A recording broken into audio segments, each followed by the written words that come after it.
Radio Claret América presenta Sediento de ti, la palabra, fuente de vida, con el sacerdote misionero claretiano Tony Díaz. Reflexiones diarias del Evangelio. Aquí iniciamos.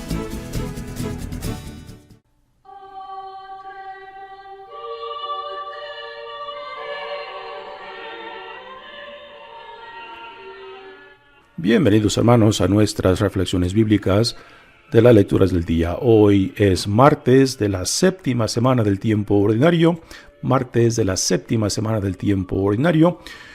Hoy, este martes, también es el último día de las semanas de tiempo ordinario.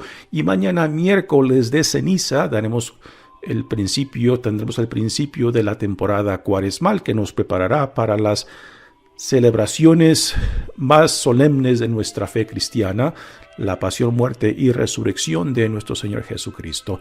También este día martes es día de carnavales en varias partes del mundo, por ejemplo en Río de Janeiro, en Brasil, en México, tanto en Veracruz como en el puerto de Mazatlán. Son tiempos de carnavales. En Estados Unidos, en el estado de Luisiana, en la ciudad de Nueva Orleans, también se vive esta experiencia del carnaval. Ya diremos un poco más acerca de esto en la sección de reflexión. La primera lectura de hoy viene del libro de Sirácides, capítulo 2, versículos 1 al 13. Hijo mío, si te propones servir al Señor, prepárate para la prueba. Mantén firme el corazón y sé valiente. No te asustes en el momento de la adversidad. Pégate al Señor y nunca te desprendas de Él, para que seas recompensado al fin de tus días. Acepta todo lo que te sobrevenga, y en los infortunios ten paciencia, pues el oro se purifica con el fuego, y el hombre a quien Dios ama en el crisol del sufrimiento. Confíate al Señor y Él cuidará de ti. Espera en Él y te allanará el camino. Los que temen al Señor esperen en su misericordia. No se alejen de Él y no caerán. Los que temen al Señor confíen en Él, porque no los dejará sin recompensa. Los que temen al Señor esperen sus beneficios, su misericordia y la felicidad eterna. Miren a sus antepasados y comprenderán. ¿Quién confió en el Señor y quedó defraudado? ¿Quién perseveró en su santo temor y fue abandonado? ¿Quién lo invocó y fue desatendido? El Señor es clemente y misericordioso. Él perdona los pecados y salva en el tiempo de la tribulación. Palabra de Dios. El salmo responsorial es el Salmo 36 y el responsorio es: pon tu vida en las manos del Señor. Pon tu vida en las manos del Señor. Pon tu esperanza en Dios, practica el bien y vivirás tranquilo en esta tierra. Busca en Él tu alegría y te dará el Señor cuanto deseas. Pon tu vida en las manos del Señor. Cuida el Señor la vida de los buenos, y su herencia perdura. No se marchitarán en la sequía, y en tiempos de escasez tendrán hartura. Pon tu vida en las manos del Señor. Apártate del mal, practica el bien, y tendrás una casa eternamente, porque el Señor le agrada lo que es justo, y vela por sus fieles. En cambio, a los injustos los borrará de la tierra para siempre. Pon tu vida en las manos del Señor. La salvación del justo es el Señor. En la tribulación Él es su amparo. A quien en Él confía, Dios lo salva de los hombres malvados. Pon tu vida en las manos del Señor. El Evangelio de hoy viene de Marcos, capítulo 9, versículos 30 al 37. En aquel tiempo Jesús y sus discípulos atravesaban Galilea, pero él no quería que nadie lo supiera, porque iba enseñando a sus discípulos. Les decía: el Hijo del Hombre va a ser entregado en manos de los hombres. Le darán muerte y 3 días después de muerto resucitará. Pero ellos no entendían aquellas palabras y tenían miedo de pedir explicaciones. Llegaron a Cafarnaúm y una vez en casa les preguntó: ¿de qué discutían por el camino? Pero ellos se quedaron callados porque en el camino habían discutido sobre quién de ellos era el más importante. Entonces Jesús se sentó, llamó a los 12 y les dijo: si alguno quiere ser el primero, que sea el último de todos y el servidor de todos. Después, tomando a un niño, lo puso en medio de ellos, lo abrazó y les dijo: el que reciba en mi nombre a uno de estos niños, a mí me recibe, y el que me reciba a mí, no me recibe a mí, sino a aquel que me ha enviado. Palabra del Señor. Muy bien, damos comienzo a nuestra reflexión de las lecturas de hoy. Como mencioné al principio, hoy es el último día de la temporada de tiempo ordinario y mañana daremos comienzo a la cuaresma de este año, que este año vino muy temprano.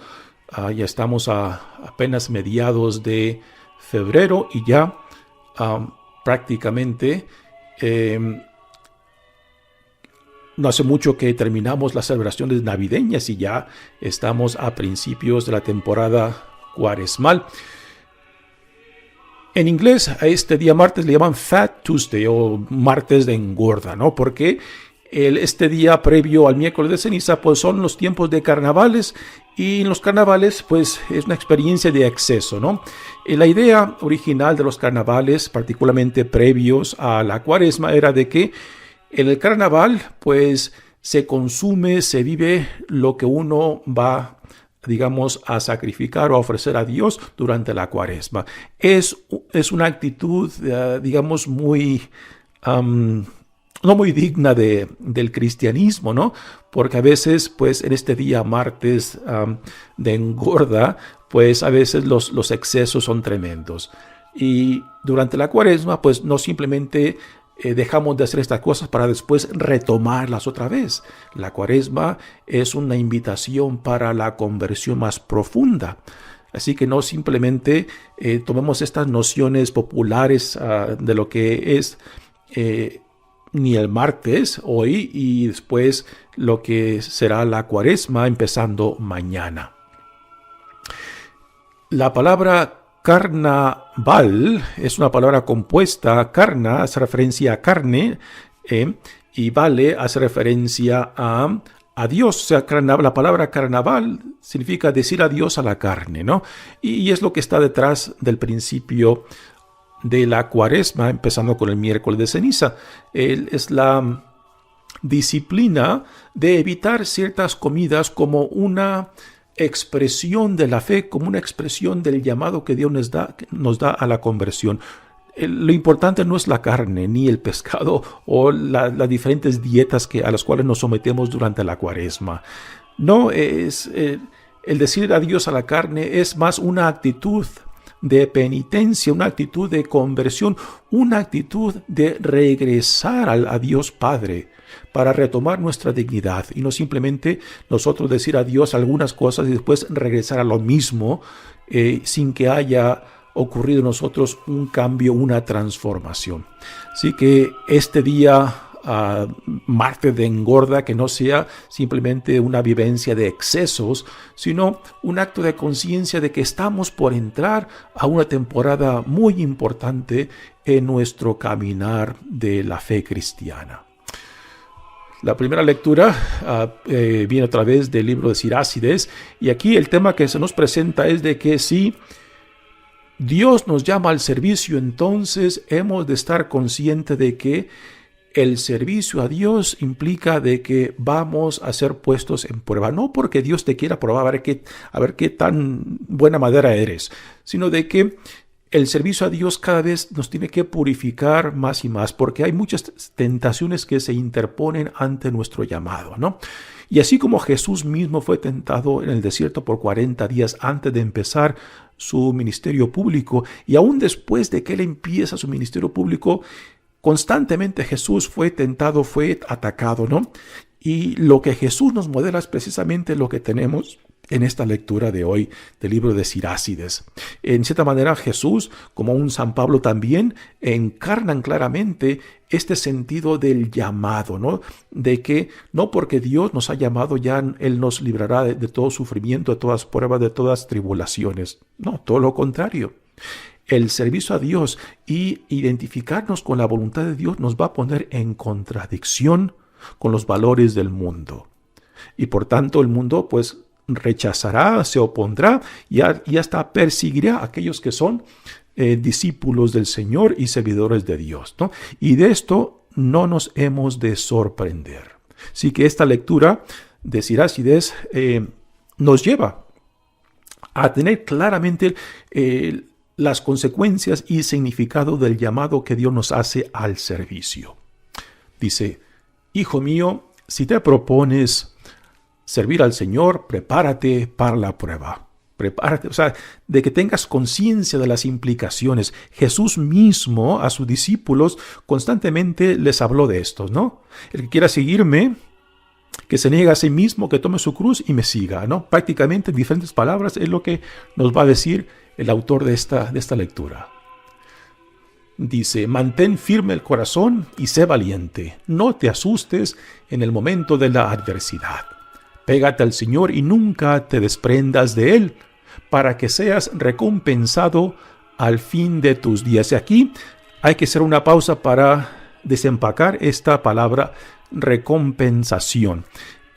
Porque si tenemos en mente de que Dios me va a pagar mis buenas obras, entonces estamos distorsionando el sentido tanto del actuar bien o ser consecuente con nuestra fe y también las consecuencias del pecado. O sea, el pecado ya lleva dentro su recompensa, o sea, ya lleva dentro el castigo, así como las buenas obras también ya llevan dentro su recompensa. No es que Dios esté pagando castigo por el pecado y recompensa por el bien, porque esta es una distorsión de lo que Dios nos da.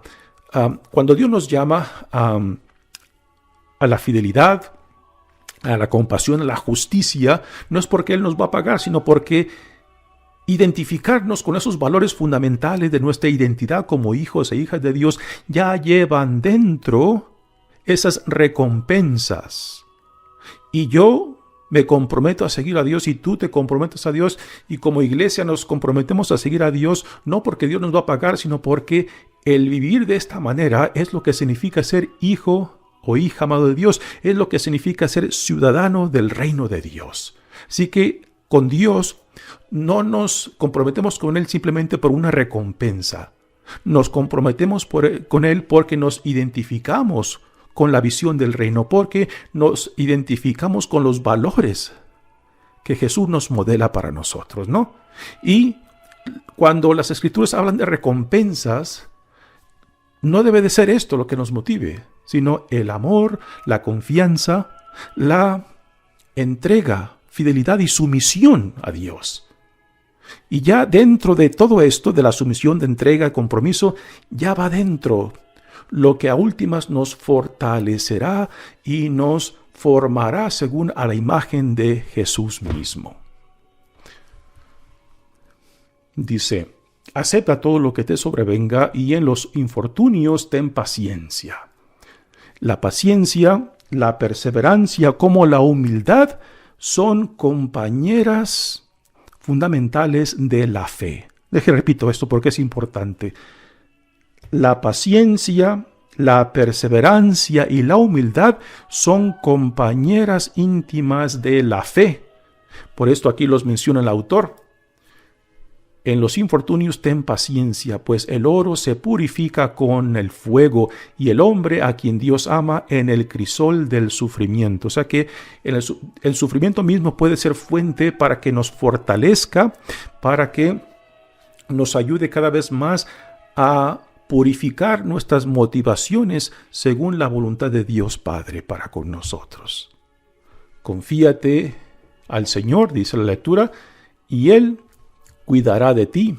Espera en Él y te allanará el camino. Esto habla de una completa sumisión a la voluntad del Padre.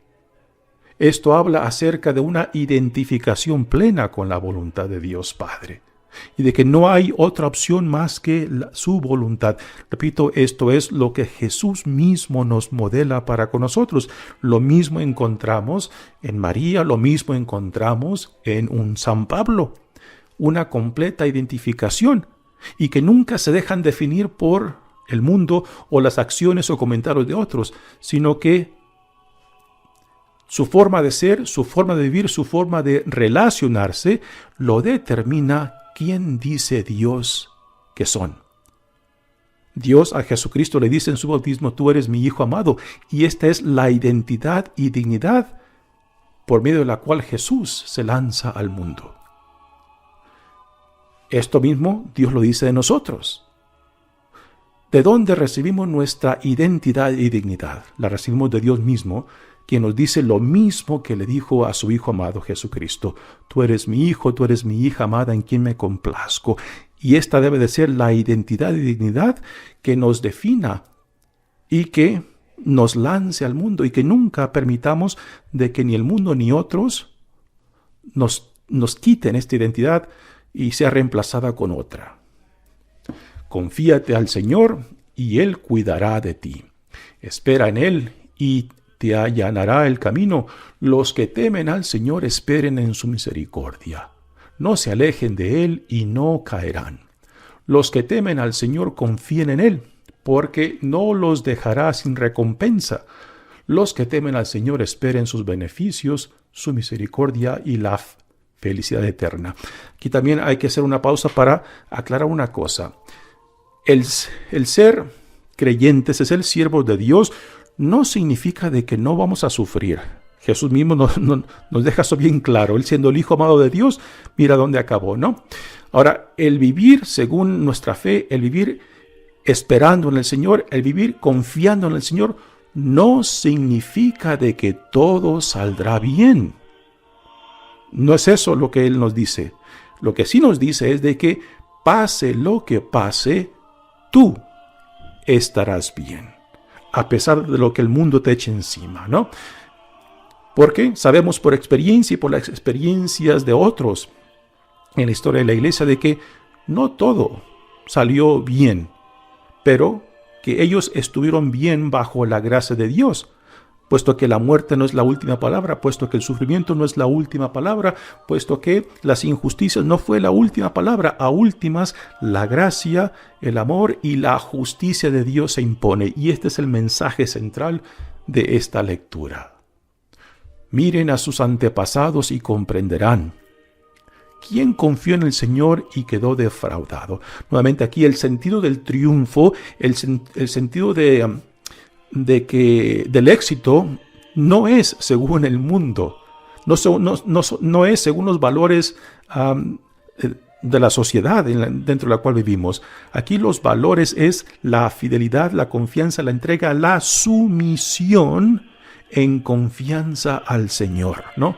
Esta es la definición del éxito según el Antiguo Testamento y el Nuevo Testamento. ¿Quién perseveró en su santo temor y fue abandonado? ¿Quién lo invocó y fue desatendido? Nuevamente, el sentido del éxito y triunfo es muy diferente a lo que el mundo te dice, a lo que la sociedad promueve. El Señor es clemente y misericordioso. Él perdona los pecados y salva en el tiempo de la tribulación. Nuevamente es lo que Jesús nos modela por excelencia. La vida de Jesús gira en torno a la voluntad de Dios Padre. Su vida es hacer en la perfección la voluntad de Dios Padre. Por eso Jesús nunca se apunta a sí mismo, siempre apunta a aquel que lo ha enviado. Y este es un modelo para nosotros también. Y nuevamente, la noción del éxito y del triunfo evangélico no es el reconocimiento, los aplausos, no es estar por encima de otros. Es la fidelidad, es el compromiso, es la identificación con la voluntad de Dios Padre, es la sumisión en reverencia a lo que Dios nos pide. Y repito, esto es lo que Jesús nos modela por excelencia. Muy bien, pasemos ahora al Evangelio de hoy, que es una continuación del Evangelio de ayer. Ayer encontramos a Jesús que, bajando de la experiencia de la transfiguración, se topó con este grupo donde algunos de los otros discípulos habían quedado y estaban discutiendo con unas escribas, y salió entre esa multitud un hombre que le trajo un hijo a Jesús para que lo sanara de la epilepsia. Y después de esa experiencia, Jesús se marcha hacia Cafarnaún y se introduce a una casa. ¿Qué casa es? Muy probablemente sea la casa de Pedro y su hermano Andrés y su familia. Es ahí, esa casa, que Jesús la convirtió en su centro de sus salidas y regresos dentro de la región de Galilea. Y es ahora ahí donde Jesús regresa y no quiere que la gente se le acerque, no quiere que la gente lo reconozca, porque desde el capítulo 8 en adelante Jesús ya se está enfocando en la formación de sus discípulos y apóstoles, porque ya ve que su tiempo pues se acorta y que Él quiere asegurarse de formarlos, prepararlos para que Él continúe en la misión que Él ha empezado, porque ellos serán su extensión, serán sus embajadores, y Jesús quiere formarlos para que estén preparados para esta misión que Dios Padre también les ha dado. Dice el Evangelio de hoy: en aquel tiempo Jesús y sus discípulos atravesaban Galilea, pero Él no quería que nadie lo supiera, porque iba enseñando a sus discípulos. Así que desde el capítulo 8 Jesús ya se enfoca en sus discípulos. Les decía: el Hijo del Hombre va a ser entregado en manos de los hombres. Le darán muerte y 3 días después de muerto resucitará. Pero ellos no entendían aquellas palabras y tenían miedo de pedir explicaciones. Recordamos que cuando bajaban de la experiencia de la transfiguración, también los discípulos se preguntaban entre ellos qué querría decir eso de la resurrección, y le preguntaban el por qué el Hijo del Hombre tenía que sufrir, ¿no? Y aún todavía no entienden, no comprenden, ¿no? Y en esta segunda vez que Jesús les menciona acerca de su pasión, muerte y resurrección, aún todavía no entienden, no comprenden y tienen miedo. Y es interesante lo que el evangelista nos dice: tienen miedo de preguntarles. Y ese tener miedo implica de que ellos tienen ciertas ideas que no quieren que Jesús se las aclare, lo cual creará distancia entre ellos y Jesús. Quizás será la distancia que se manifestará cuando Jesús es arrestado y ellos lo abandonan, huyen. Por eso la necesidad de estar identificado plenamente con aquel que nos ha llamado.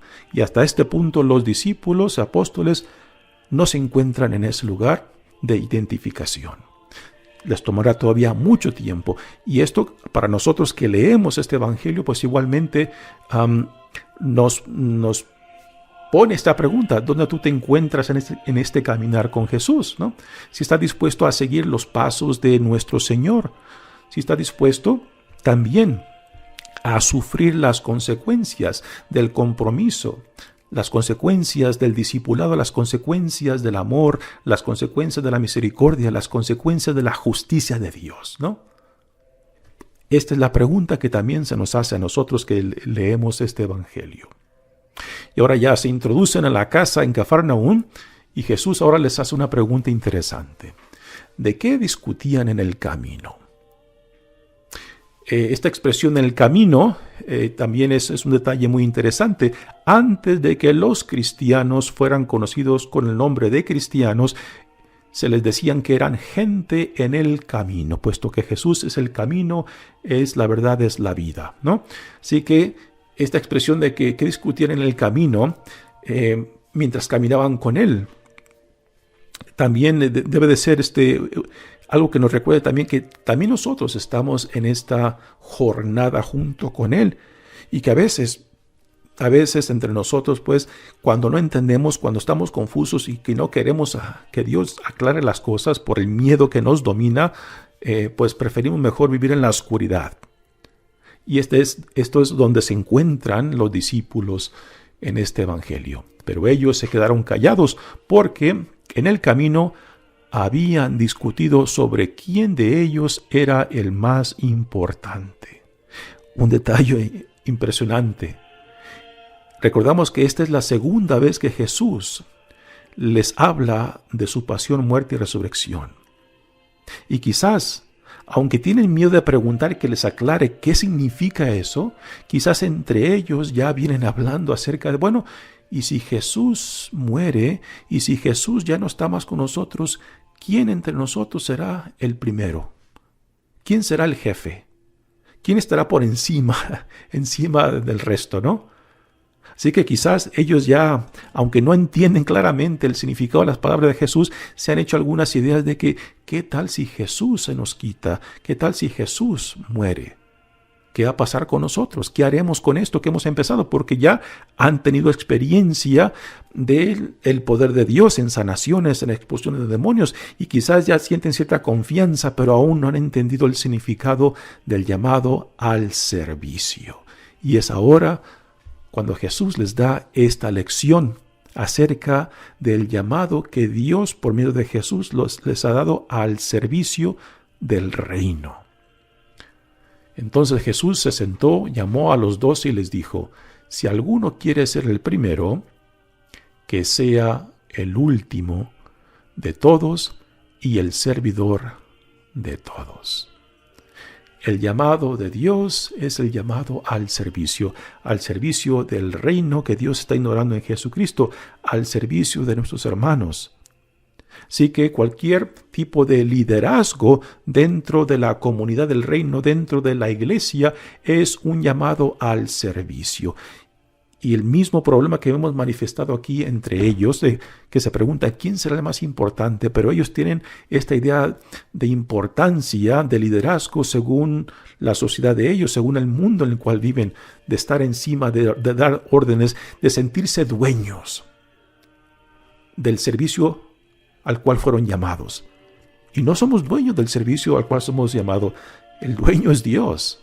Pero a veces, cuando no entendemos claramente el significado de nuestro llamado, pues nos queremos apropiar del servicio al cual Dios nos ha llamado. Y Jesús les deja claro que todo llamado de Dios tiene que ser al servicio. Y esto Jesús lo modela en sí mismo. Tenemos la escena particularmente en el Evangelio de Juan, cuando Jesús en la última cena toma la posición de un siervo, de un esclavo, ¿no? Y le lava los pies a sus discípulos y apóstoles. Y ahí en esa escena les deja claramente plasmada el significado de lo que es estar al servicio del reino, al servicio de Dios, al servicio de la voluntad misma de Dios. Servir a Dios en el prójimo. Y no hay expresión de servicio más clara que ofrecer la vida misma por otros, que es lo que Jesús hace por nosotros, al ofrecerse como víctima por nuestra salvación. El Cordero de Dios, la sangre de quien nos redime, nos salva. Después, tomando a un niño, lo puso en medio de ellos, lo abrazó y les dijo, el que reciba en mi nombre a uno de estos niños, a mí me recibe. Y el que me reciba a mí, no me reciba a mí, sino a aquel que me ha enviado. Nuevamente aquí, Jesús siempre apuntando a aquel que lo ha enviado, a Dios Padre. Nunca se apunta a sí mismo. Ahora, cuando Jesús pone a un niño como ejemplo, ¿qué es lo que simboliza este niño? Este niño simboliza a los más pobres, a los más vulnerables entre ellos. Un niño prácticamente era una propiedad. No era un ser humano completo todavía, ¿no? Así que Jesús, al poner a este niño entre ellos, le dice, serán juzgados ustedes en la manera de que ustedes traten y sirvan a los más vulnerables entre ustedes. Y nosotros que leemos este evangelio también, estas palabras de Jesús deben de hacer un eco impresionante, de que también nosotros seremos juzgados en la manera que recibamos y que sirvamos a los más vulnerables entre nosotros. Y en cada generación, en cada época, esta pregunta se tiene que hacer. ¿Quiénes son aquellos que no cuentan para nada para el mundo, pero que para Dios son sagrados? ¿Quiénes son aquellos que para la sociedad nuestra simplemente son invisibles, pero que para Dios son sus hijos e hijas? ¿Quiénes son aquellos los que en nuestra sociedad, nuestra nación, son gente que no cuentan para nada, pero que a los ojos de Dios son preciosos? También nosotros, también nuestra generación será juzgada según cómo recibamos, cómo tratemos, cómo sirvamos a los más vulnerables entre nosotros. Las prioridades del mundo son muy diferentes, empiezan con los más importantes, con los más poderosos, ¿no? Y a veces defendemos esta imagen, estas teorías, diciendo pues mientras los más grandes, más poderosos, más ricos tengan lo que necesiten, pues después esto se irá desparramando, irá goteando hacia los que están más abajo, ¿no? Esto es la teoría de la gota.